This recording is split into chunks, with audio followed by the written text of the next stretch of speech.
अस्सलाम वालेकुम। की हाल है? ठीक हो?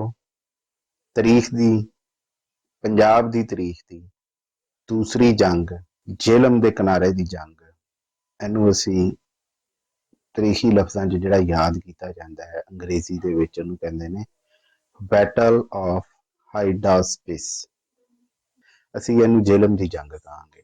ਵਜ੍ਹਾ ਕੀ ਹੈ ਕਿ ਇਹ ਜੇਲਮ ਤੇ ਚਨਾਹ ਦੇ ਵਿਚਕਾਰ ਇੱਕ ਏਰੀਆ ਸੀ, ਇੱਕ ਇਲਾਕਾ ਜਿਹੜਾ ਅੱਜ ਵੀ ਹੈ ਵੀ ਉਦੋਂ ਵੀ ਹੈ ਸੀ। ਤੇ ਇੱਥੇ ਜਿਹੜਾ ਜੰਗ ਲੜੀ ਗਈ ਸੀ ਰਾਜਾ ਪੋਰਸ ਤੇ ਸਿਕੰਦਰ ਦੇ ਦਰਮਿਆਨ। ਇਹਦੇ ਤੇ ਅਸੀਂ ਗੱਲ ਕਰਾਂਗੇ।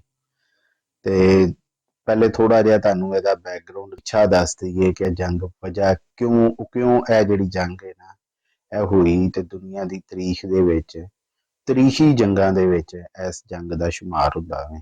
ਹੁਣ 328 BC ਕਬਲ ਮਸੀਹ ਦੇ ਵਿੱਚ ਜਦੋਂ ਸਿਕੰਦਰ ਤੁਰਿਆ ਵੇ ਉਹਨੇ ਮੁਖਤਲਿਫ ਸਲਤਨਤਾਂ ਜਿਹੜੀਆਂ ਨੇ ਉਹਨਾਂ ਨੂੰ ਫਤਹ ਕਰਦਾ ਹੋਇਆ ਇਹ ਪੰਜਾਬ 'ਚ ਵੜਿਆ। ਟੈਕਸਲਾ ਦਾ ਜਿਹੜਾ ਬਾਦਸ਼ਾਹ ਸੀ ਉਹਨੇ ਸਿਕੰਦਰ ਨੂੰ ਜੀ ਆਇਆਂ ਨੂੰ ਕਿਹਾ। ਉਸ ਤੋਂ ਪਹਿਲੇ ਜਦੋਂ ਇਹਨੇ ਦर्रा ਖੈਬਰ ਜਿਹੜਾ ਵੇ ਉਹਨੂੰ ਪਾਰ ਕੀਤਾ ਵੇ ਉੱਥੇ ਇੱਕ ਕਿਲਾ ਸੀ ਜਿਹੜੇ ਕਿਲੇ ਨੂੰ ਆਰਨੋਸ ਦਾ ਕਿਲਾ ਕਿਹਾ ਜਾਂਦਾ ਵੇ। ਉੱਥੇ ਜਿਹੜਾ ਵੇ ਇਹਨੇ ਸਿਕੰਦਰ ਨੇ ਕਿਹਾ ਕਿ ਜੀ ਮੈਂ ਆਰਨੋਸ ਦਾ ਕਿਲਾ ਫਤਹ ਕਰਨਾ। ਇਹਨੇ ਉੱਥੇ ਜੰਗੀ ਚਾਲ ਇਹ ਚੱਲੀ ਕਿ ਆਪਣੀ ਬਾਕੀ ਜਿੰਨੀ ਫੌਜ ਸੀ ਉਹਨੂੰ ਦर्रा ਖੈਬਰ ਦੇ ਥਾਂ ਭੇਜਿਆ। ਇਹ ਕਿਉਂਕਿ ਉਤਲੇ ਪਾਸੇ ਕਿਲਾ ਸੀ ਪੀਰ ਸਰ ਦੇ ਇਲਾਕੇ ਦੇ ਵਿੱਚ ਪਹਾੜੀਆਂ ਦੇ ਉੱਤੇ। ਇਹਨੇ ਕਿਹਾ ਜੀ ਮੈਂ ਕਿਲਾ ਵੀ ਫਤਹ ਕਰਨਾ। ਉਹਦੀ ਵਜ੍ਹਾ ਹੈ ਵੇ ਕਿ ਜਦੋਂ ਹਰਕੁਲਿਸ ਜਿਹੜਾ ਵੇ ਉਹ ਵੀ ਇੱਧਰ ਨੂੰ ਆਇਆ ਸੀ ਤੇ ਉਹਨੇ ਬੜੀ ਕੋਸ਼ਿਸ਼ ਕੀਤੀ ਸੀ ਇਸ ਕਿਲੇ ਨੂੰ ਫਤਹ ਕਰਨ ਦੀ, ਲੇਕਿਨ ਉਹਦੇ ਕੋਲੋਂ ਇਹ ਫਤਹ ਨਹੀਂ ਸੀ ਹੋਇਆ।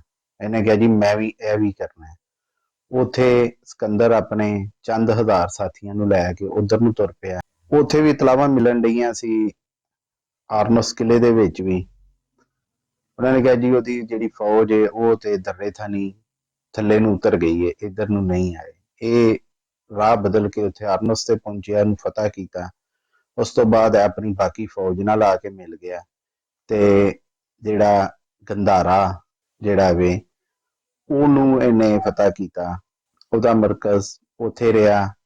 ਉਸ ਤੋਂ ਬਾਅਦ ਜਿਹੜਾ ਵੇ ਇਹ ਅਗਾਂਹ ਨੂੰ ਵਧਿਆ। ਜਿਹੜੇ ਹਿੰਦੁਸਤਾਨ ਦੇ ਬਾਕੀ ਜਿਹੜੇ ਰਾਜੇ ਸਨ ਨਿੱਕੇ ਨਿੱਕੇ ਉਹਨਾਂ ਨੇ ਇਹਦੀ ਅਤਾਤ ਕਬੂਲ ਕੀਤੀ। ਸਿਰਫ ਔਰ ਸਿਰਫ ਜਿਹੜਾ ਰਾਜਾ ਪੋਰਸ ਸੀ ਪੰਜਾਬ ਦੀ ਧਰਤੀ ਤੇ ਜੇਲਮ ਤੇ ਚਨਾਬ ਦੇ ਵਿਚਕਾਰ ਇਹਨੇ ਇਹਦੀ ਅਤਾਤ ਕਬੂਲ ਨਹੀਂ ਸੀ ਕੀਤੀ। ਸਿਕੰਦਰ ਨੂੰ ਇਸ ਗੱਲ ਦੇ ਉੱਤੇ ਗੁੱਸਾ ਆਇਆ।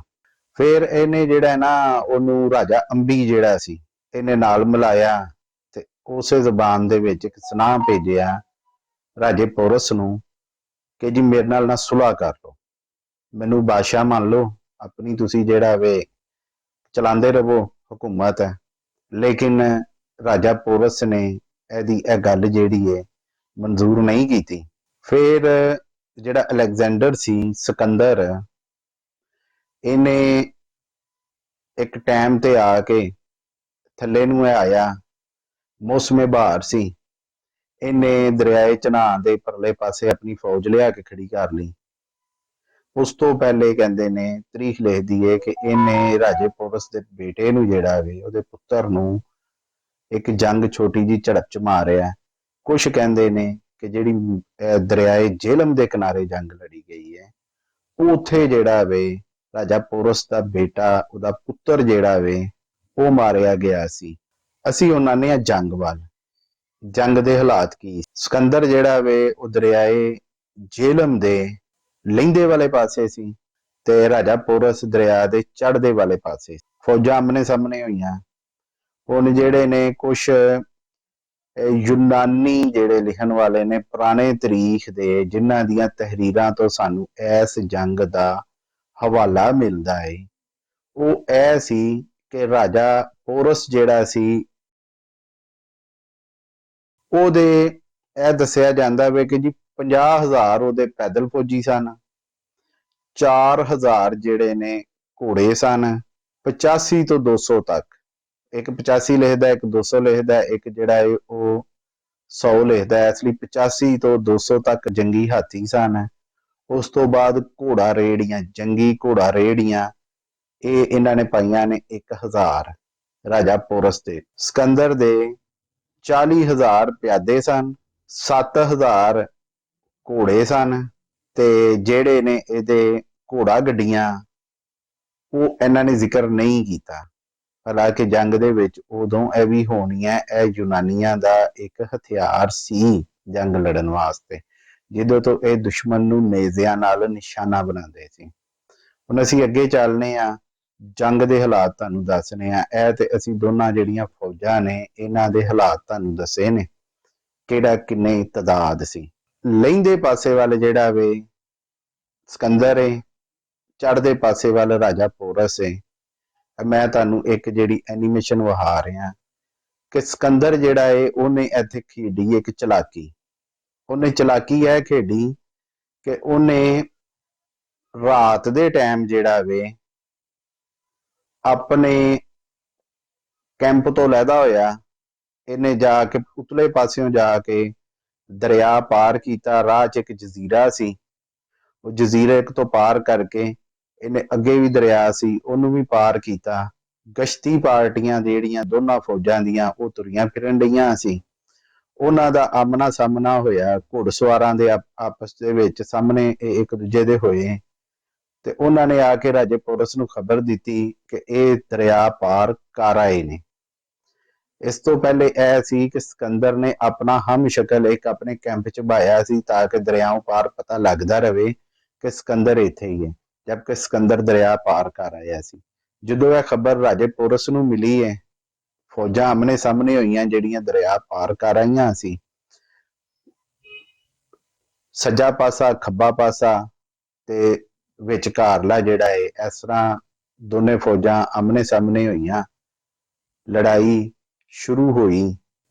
ਸਿਕੰਦਰ ਨੇ ਆਪਣੇ ਤੀਰ ਅੰਦਾਜ਼ਾਂ ਨੂੰ ਭੇਜਿਆ ਜਿਹੜੇ ਘੋੜਿਆਂ ਤੇ ਸਵਾਰ ਸਨ ਕਿ ਜਾ ਕੇ ਦੁਸ਼ਮਣ ਦੇ ਉੱਤੇ ਜਿਹੜਾ ਵੇ ਤੀਰ ਅੰਦਾਜ਼ੀ ਕਰੋ ਤੇ ਘੁੰਮ ਕੇ ਵਾਪਸ ਆ ਜਾਓ। ਨਾਲ ਹੀ ਉਹਨੇ ਜਿਹੜਾ ਵੇ ਸੱਜਾ ਪਾਸਾ ਉੱਥੇ ਦੇ ਘੋੜਸਵਾਰਾਂ ਨੂੰ ਕਿਹਾ ਕਿ ਤੁਸੀਂ ਦੁਸ਼ਮਣ ਦੇ ਸਾਹਮਣੇ ਵਾਲੇ ਘੋੜਸਵਾਰਾਂ ਦੇ ਉੱਤੇ ਹਮਲਾ ਕਰੋ। ਇਸ ਹਮਲੇ ਤੋਂ ਫੌਰਨ ਬਾਅਦ ਦੋਨੇ ਫੌਜਾਂ ਦੇ ਪਿਆਦੇ ਜਿਹੜੇ ਸਨ ਉਹ ਆਮਣੇ ਸਾਹਮਣੇ ਆ ਗਏ।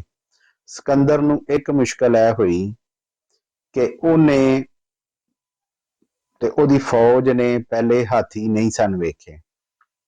ਉਹ ਹਾਥੀ ਨਾ ਵੇਖਣ ਦੀ ਵਜ੍ਹਾ ਤੋਂ ਸਿਕੰਦਰ ਨੂੰ ਇਹ ਨੁਕਸਾਨ ਹੋਇਆ ਕਿ ਉਹਦੇ ਜਿਹੜੇ ਸਿਪਾਹੀ ਸਨ ਉਹਨਾਂ ਨੂੰ ਇਹ ਇੱਕ ਅਜੀਬ ਮਖਲੂਕ ਲੱਗਦੀ ਸੀ। ਸਿਕੰਦਰ ਨੇ 3 ਜਿਹੜੇ ਆਪਣੇ ਘੋੜਿਆਂ ਦੀਆਂ ਟੁਕੜੀਆਂ ਸਨ ਉਹਨਾਂ ਨੂੰ ਮਹਿਫੂਜ਼ ਰੱਖਿਆ ਸੀ। ਜਦੋਂ ਰਾਜਾ ਪੋਰਸ ਦੇ ਜਿਹੜਾ ਖੱਬੇ ਪਾਸੇ ਵਾਲਾ ਹੈਗਾ ਸੀ, ਫਲੈਂਕ ਉਹਨੂੰ ਕਹਿੰਦੇ ਆ, ਉਹਨਾਂ ਨੇ ਵੇਖਿਆ ਕਿ ਸੱਜੇ ਪਾਸੇ ਵੱਲ ਬੜਾ ਪ੍ਰੈਸ਼ਰ ਹੈ, ਉਹ ਉੱਥੋਂ ਜਿਹੜਾ ਵਾਪਸ ਉਧਰ ਨੂੰ ਹੋਏ ਪਿੱਛੋਂ ਦੀ ਘੁੰਮ ਕੇ, ਤੇ ਸਿਕੰਦਰ ਨੇ ਜਿਹੜੇ ਰਿਜ਼ਰਵ ਰੱਖੇ ਸਨ ਘੋੜਸਵਾਰ ਉਹਨਾਂ ਨੇ ਪਿੱਛੋਂ ਦੀ ਘੁੰਮ ਕੇ ਆ ਕੇ ਘੇਰਾ ਪਾ ਲਿਆ। ਘੋੜਸਵਾਰ ਜਿਹੜੇ ਨੇ ਉਹ ਜੰਗ ਦੇ ਵਿੱਚ ਨੁਕਸਾਨ ਹੋਇਆ। ਰਾਜਾ ਪੋਰਸ ਦੀ ਜਿਹੜੀ ਫੌਜ ਏ ਉਹਨੂੰ, ਉਹਦੇ ਘੋੜਸਵਾਰਿਆਂ ਨੂੰ ਨੁਕਸਾਨ ਹੋਇਆ। ਐਸੇ ਜੰਗ ਦੇ ਦੌਰਾਨ ਹੀ ਬਾਕੀ ਜਿਹੜੇ ਯੂਨਾਨੀ ਸਨ ਉਹਨਾਂ ਨੇ ਪਿਛਲੇ ਥੱਲੜੇ ਪਾਸਿਓਂ ਦਰਿਆ ਪਾਰ ਕਰਕੇ ਰਾਜਾ ਪੋਰਸ ਦੀ ਫੌਜ ਤੇ ਦੋਵਾਂ ਪਾਸਿਓਂ ਜਿਹੜਾ ਵੇ ਸਾਹਮਣੇੋਂ ਤੇ ਪਿੱਛੋਂ ਜਿਹੜਾ ਹਮਲੇ ਸ਼ੁਰੂ ਕਰ ਦਿੱਤੇ। ਨੁਕਸਾਨ ਬੜਾ ਹੋਇਆ। ਹਾਥੀ ਜਿਹੜੇ ਨੇ ਬਿਦਕ ਪਏ।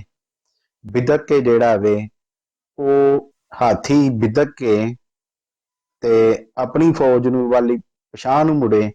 ਪਛਾਣ ਨੂੰ ਮੁੜ ਕੇ ਉਹਨੇ ਪੈਦਲ ਫੌਜੀਆਂ ਨੂੰ ਬੜਾ ਨੁਕਸਾਨ ਪਹੁੰਚਾਇਆ, ਥੱਲੇ ਪੈਰਾਂ ਦੇ ਕੇ ਮਾਰ ਦਿੱਤਾ ਤੇ ਹਾਥੀ ਗਏ ਭੱਜ। ਹੁਣ ਇਸ ਜੰਗ ਦੇ ਵਿੱਚ ਰਾਜਾ ਪੋਰਸ ਆਖਰੀ ਵਕਤ ਤੱਕ ਜਿਹੜਾ ਲੜਦਾ ਰਿਹਾ। ਰਾਜੇ ਪੋਰਸ ਦੀ ਫੌਜ ਦੇ ਜਿਹੜੇ ਨੇ, ਲਿਖਣ ਵਾਲੇ ਲਿਖਦੇ ਨੇ ਕਿ ਜੀ 12,000 ਬੰਦਾ ਜਿਹੜਾ ਹੈ ਉਹ ਮਾਰਿਆ ਗਿਆ, ਤੇ 1000 ਬੰਦਾ ਲਿਖਦੇ ਨੇ ਸਿਕੰਦਰ ਦਾ, ਜਦਕਿ ਇਹ ਗਲਤ ਹੈ। ਸਿਕੰਦਰ ਦੇ ਵੀ ਘੱਟੋ ਘੱਟ ਜਿਹੜੇ ਨੇ 4 ਤੋਂ 5,000 ਫੌਜੀ ਮਾਰੇ ਗਏ ਹੋਣੇ ਨੇ ਐਡੀ ਜ਼ਬਰਦਸਤ ਜੰਗ ਦੇ ਵਿੱਚ। ਫਿਰ ਜੀ ਰਾਜਾ ਪੋਰਸ ਜਿਹੜਾ ਜੰਗ ਲੜਦਾ ਲੜਦਾ ਹਾਥੀ ਤੇ ਬੈਠੇ ਲੜਨ ਰਿਹਾ ਸੀ ਤੇ ਉਹ ਹੋਇਆ ਗ੍ਰਿਫਤਾਰ। ਗ੍ਰਿਫਤਾਰ ਹੋਣ ਤੋਂ ਬਾਅਦ ਉਹਨੂੰ ਸਿਕੰਦਰ ਦੇ ਸਾਹਮਣੇ ਪੇਸ਼ ਕੀਤਾ ਗਿਆ। ਕੁਝ ਪੁਰਾਣੀਆਂ ਤਸਵੀਰਾਂ ਦੇ ਵਿੱਚ, ਯੂਨਾਨੀ ਪੁਰਾਣੀਆਂ ਤਸਵੀਰਾਂ ਦੇ ਵਿੱਚ ਜਿਹੜਾ ਹੈ ਉਹ ਇੱਕ ਇੰਜ ਨਜ਼ਰ ਆਉਂਦਾ ਹੈ ਕਿ ਸਿਕੰਦਰ ਮਸਨਦ ਤੇ ਬੈਠਾ ਹੈ ਤੇ ਰਾਜਾ ਪੋਰਸ ਉੱਥੇ ਆਇਆ। ਸਿਕੰਦਰ ਨੇ ਪੁੱਛਿਆ, ਹਾਂ ਬਈ ਦੱਸ ਤੈਨੂੰ ਕੀ ਚਾਹੀਦਾ। ਉਹਨੇ ਕਿਹਾ, ਤੂੰ ਵੀ ਰਾਜਾ ਹੈ, ਮੈਂ ਵੀ ਰਾਜਾ ਹਾਂ, ਮੇਰੇ ਨਾਲ ਉਹ ਸਲੂਕ ਕਰ ਜਿਹੜਾ ਇੱਕ ਰਾਜਾ ਦੂਸਰੇ ਰਾਜੇ ਨਾਲ। ਸਿਕੰਦਰ ਨੂੰ ਇਹਨਾਂ ਚੀਜ਼ਾਂ ਦਾ ਨਹੀਂ ਸੀ ਪਤਾ। ਹੁਣ ਇੱਥੇ ਜਿਹੜਾ ਯੂਨਾਨੀ ਜਿਹੜੇ ਨੇ ਲਿਖਾਰੀ, ਉਹਨਾਂ ਨੇ ਝੋਲ ਇਹ ਮਾਰਿਆ ਕਿ ਜੀ ਉਹਨੇ ਪੋਰਸ ਨੂੰ ਉਹਦੀ ਸਲਤਨਤ ਵਾਪਸ ਦੇ ਦਿੱਤੀ, ਜਦਕਿ ਇਹ ਹਕੀਕਤ ਨਹੀਂ ਸੀ। ਹਕੀਕਤ ਇਹ ਸੀ ਕਿ ਰਾਜਾ ਪੋਰਸ ਨੂੰ ਸਿਕੰਦਰ ਨੇ ਕਤਲ ਕਰਵਾ ਦਿੱਤਾ ਸੀ ਆਪਣੇ ਦਰਬਾਰ ਦੇ ਵਿੱਚ। ਤੇ ਉਸ ਤੋਂ ਬਾਅਦ ਸਿਕੰਦਰ ਅਗਾਂਹ ਵਧਿਆ, ਲੇਕਿਨ ਉਹਦੀ ਜਿਹੜੀ ਫੌਜ ਏ ਉਹ ਬਹੁਤ ਡਰੀ ਸੀ ਹਿੰਦੁਸਤਾਨ ਵਾਲਿਆਂ ਕੋਲੋਂ। ਉਹ ਡਰ ਦੀ ਵਜ੍ਹਾ ਤੋਂ ਸਿਕੰਦਰ ਦੀ ਫੌਜ 'ਚ ਬਗਾਵਤ ਵੀ ਹੋਈ, ਤਾਰੀਖ ਦੱਸਦੀ ਏ। ਫਿਰ ਅੱਗੇ ਇਹ ਜਿਹੜੇ ਨੇ ਵਾਪਸ ਹੋਏ, ਹਿੰਦੁਸਤਾਨ 'ਚ ਅੱਗੇ ਨਹੀਂ ਗਏ। ਨੱਥ ਕਿਹਨਾਂ ਨੇ ਪਾਈ ਸਿਕੰਦਰ ਦੀ ਨੂੰ ਤੇ ਉਹਦੀ ਫੌਜ ਨੂੰ? ਮੈਸੀਡੋਨੀਆ ਦੀ ਜਿਹੜੀ ਫੌਜ ਸੀ, ਦੁਨੀਆ ਫਤਿਹ ਕਰਨ ਨਿਕਲੀ ਸੀ, ਉਹਨੂੰ ਪੰਜਾਬੀਆਂ ਨੇ ਨੱਥ ਪਾਈ। ਹੁਣ ਕੋਈ ਮੈਨੂੰ ਇਹ ਕਵੇ ਕਿ ਜੀ ਇਹ ਜੇਹਲਮ ਤੇ ਚਨਾਹ ਦਾ ਜਿਹੜਾ ਇਲਾਕਾ ਵੇ, ਇਹ ਇੱਥੇ ਰਾਜਾ ਪੋਰਸ ਦੀ ਜੰਗ ਹੋਈ ਹੈ, ਤੇ ਭਾਈ ਜਾਨ ਇਸੇ ਇਲਾਕੇ ਜੀ ਤੇ ਪੰਜਾਬੀ ਹਜ਼ਾਰਾਂ ਸਾਲਾਂ ਤੋਂ ਰਹਿਣ ਡੇ ਨੇ। ਤੇ ਇਹ ਜਿਹੜਾ ਵੇ ਜੰਗ ਪੰਜਾਬ ਦੀ ਸੀ। ਬਾਕੀ ਹਿੰਦੁਸਤਾਨ ਦੇ ਰਾਜਿਆਂ ਦੀ ਤੇ ਜਿਹੜੀ ਮਦਦ ਆਣੀ ਸੀ ਉਹਦਾ ਤੇ ਰਾਜਾ ਪੋਰਸ ਇੰਤਜ਼ਾਰ ਹੀ ਕਰਦਾ ਰਹਿ ਗਿਆ। ਕਿਸੇ ਨੇ ਇੱਕ ਅੱਧੇ ਨੇ ਭੇਜੀ ਏ, ਉਹਦਾ ਤਰੀਖ 'ਚ ਕੋਈ ਨਹੀਂ, ਲੇਕਿਨ ਬਾਕੀ ਉਹ ਜਿਹੜੀ ਹੈ ਸਿਕੰਦਰ ਦੇ ਜਿਹੜੇ ਲਿਖਾਰੀ ਸਨ, ਉਹਦੇ ਨਾਲ ਜਿਹੜੇ ਆਏ ਸਨ ਮੈਕਡੋਨੀਆ ਤੋਂ, ਮੈਸੀਡੋਨੀਆ ਤੋਂ, ਉਹਨਾਂ ਨੇ ਇਹ ਕਿਹਾ ਕਿ ਪਹਿਲੇ ਜਿਹੜੇ ਦੂਸਰੇ ਰਾਜੇ ਸਨ ਉਹਨਾਂ ਨੇ ਤੇ ਆ ਕੇ ਜਿਹੜਾ ਉਹਦੇ ਸਾਹਮਣੇ ਝੁਕ ਗਏ ਸਨ।